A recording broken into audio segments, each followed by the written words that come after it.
حدیث پاک میں آتا ہے کہ جو آدمی فجر کے بعد سونے کا عادی ہو اللہ تعالیٰ اس کی یادداشت کو ختم کر دیتے ہیں۔ چنانچہ آپ تجربہ کریں کہ جن عورتوں کو فجر کے بعد سونے کی عادت ہو وہ بلکھڑ ہوتی ہیں، باتیں بھول جاتی ہیں، چیز رکھ کے بھول جاتی ہیں، کام کرنا تھا بھول جاتی ہیں، خاوند کو بات کہنی تھی بھول جاتی ہیں۔ یہ زیادہ بھولنے کی عادت عام طور پر فجر کے بعد سونے کی عادت کی وجہ سے ہے، کیونکہ حدیث پاک میں فرمایا گیا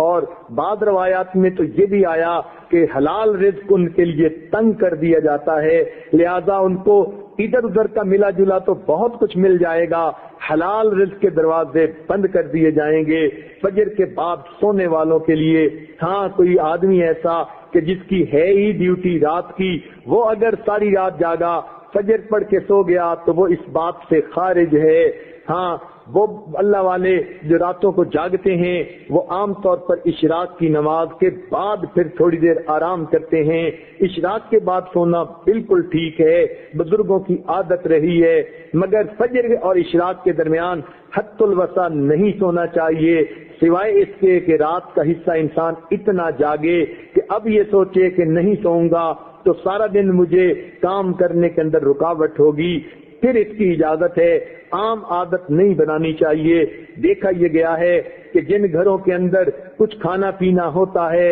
اللہ تعالیٰ نے دیا ہوا تو وہاں پر صبح کے وقت اسی طرح سوئے پڑے ہوتے ہیں، بلکہ موہے پڑے ہوتے ہیں، پورا گھر قبرستان کی طرح لگ رہا ہوتا ہے کہ سورج نکل چکا اور گھر کے لوگ جاگ بھی نہیں رہے ہوتے۔ اس لیے کفر کی دنیا میں صبح کا ناشتہ سیریل کا انہوں نے بنا لیا، نہ کچھ پکانا پڑے اور نہ کچھ تردد کرنا پڑے، بیوی اپنے وقت پہ جاگے، خاوند اپنے وقت پہ جاگے، بچے اٹھ کے سکول جاتے ہیں تو وہاں مائیں ان کے لباس پہلے ہی تیار کر کے رکھ دیتی ہیں، ان کو کہتی ہیں بیٹے صبح اٹھنا الارم لگا کر سکول جانا ہے۔ بچے اس لیے کہ سکول اگر نہ جائیں وقت پہ تو ان کو استاد کی طرف سے جھڑکیاں پڑتی ہیں، سکول کے اندر سزا ملتی ہے، وہ اپنے وقت پہ اٹھتے ہیں اور چھوٹے چھوٹے بچے اپنے کپڑے خود بدلتے ہیں، سیریل کا ناشتہ، ٹھنڈا دودھ بھی مل گیا اور کہیں سے ان کو جو ہے وہ کوئی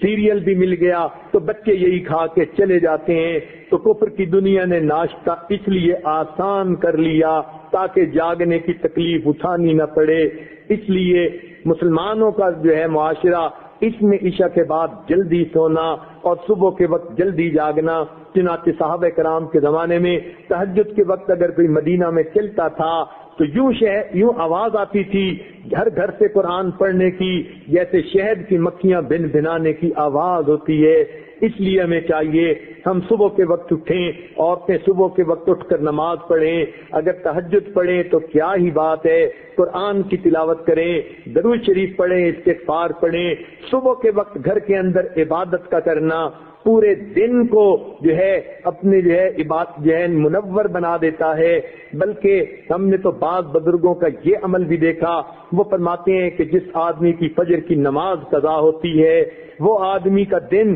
زندگی کا منحوس دن ہوا کرتا ہے۔ چنانچہ ایک آدمی نے قسم اٹھا لی کہ میں اپنی بیوی کو منحوس دن طلاق دوں گا۔ اب اسے سمجھ نہیں آتی تھی کہ میں قسم تو اٹھا بیٹھا، منحوس دن کون سا ہے؟ کسی فقیہ کے پاس گیا، انہوں نے فرمایا جس دن تمہاری فجر کی نماز قضا ہو جائے وہ تمہاری زندگی کا منحوس ترین دن ہے، تم اس دن یہ کام کر گزرتے ہو۔ بعض ایسے بزرگوں کو بھی دیکھا کہ جو وقت کے حاکم تھے مگر انہوں نے دستور بنایا ہوا تھا، وہ سوچتے تھے کہ جو آدمی فجر کی نماز وقت پہ پڑھ لیتا ہے حدیث پاک کے مطابق اللہ کی امان میں آ جاتا ہے، لہذا وہ حد جو ہے وہ جو سزائیں دینی ہوتی تھی تعزیرات کی وہ اس وقت تک نہیں دیتے تھے جب تک کہ یہ یقین نہ کر لیتے کہ آج اس نے فجر کی نماز نہیں پڑھی۔ اگر پڑھ لیتا تھا تو فجر دوست کو سزا دینا مؤخر کر دیتے تھے کہ اگر یہ اللہ کی امان میں آ گیا ہم کیوں اس کو سزا دیں؟ تو مسلمانوں کے نزدیک تو فجر کے وقت جاگنا اتنا اہم ہے،